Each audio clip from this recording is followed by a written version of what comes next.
ഞാൻ ഓൺലൈനിൽ ഒരു മത്തങ്ങ ഓർഡർ ചെയ്തതാണ്. ഇത്ര വലിയ പണി മത്തങ്ങയ്ക്ക് തരുമെന്ന് വിചാരിച്ചില്ല. അതിനകത്ത് ഒരു 1 പീസ് എന്നായിരുന്നു മെൻഷൻ ചെയ്തിട്ടുണ്ടായിരുന്നു. വെയിറ്റും പറഞ്ഞിട്ടില്ലായിരുന്നു. ഞാൻ വിചാരിച്ച ചെറുതുമല്ലായിരിക്കുന്നു. വീട്ടിലെത്തി കഴിഞ്ഞപ്പോൾ എൻ്റെ കണ്ണ് തള്ളിപ്പോയി. ഇതൊന്നും മുറിക്കാൻ പറ്റാ പാട്.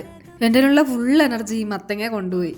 ഒന്നിനാ എനിക്കിത് പണിയായോ എന്ന് വിചാരിച്ചു. പിന്നെ വിട്ടുകൊടുക്കാൻ പറ്റത്തില്ലല്ലോ. പിന്നെ രണ്ടും കൽപ്പിച്ച് കുറച്ച് റെസ്റ്റൊക്കെ എടുത്ത് പിന്നെ വന്ന് മുറിച്ചിട്ടൊക്കെയാണ് ഞാനിതൊന്ന് 2 പീസാക്കിയത്. ഇത് മുറിഞ്ഞു കഴിഞ്ഞപ്പോൾ സന്തോഷമുണ്ടല്ലോ, അത് പറഞ്ഞറിയാൻ പറ്റത്തില്ല.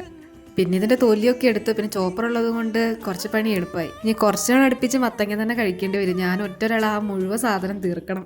ഞാൻ ഇന്ന് ഉണ്ടാക്കുന്നത് മത്തങ്ങയും അതിൻ്റെ കൂടെ തേങ്ങാപ്പാലും ഇട്ടിട്ട് ഒരു കറി എന്ന് പറയാം, അല്ലാണ്ടും കഴിക്കാം. ഞാൻ അത് തേങ്ങാപ്പൊടിയാണ് കേട്ടോ ഉപയോഗിക്കുന്നത്. ഞാൻ വാങ്ങിച്ചത് KLFൻ്റെ തേങ്ങാപ്പൊടിയാണ്. അത് ചെറിയ ചൂടുവെള്ളത്തിലൊന്ന് ഇളക്കി കഴിഞ്ഞാൽ തേങ്ങാപ്പാലായി.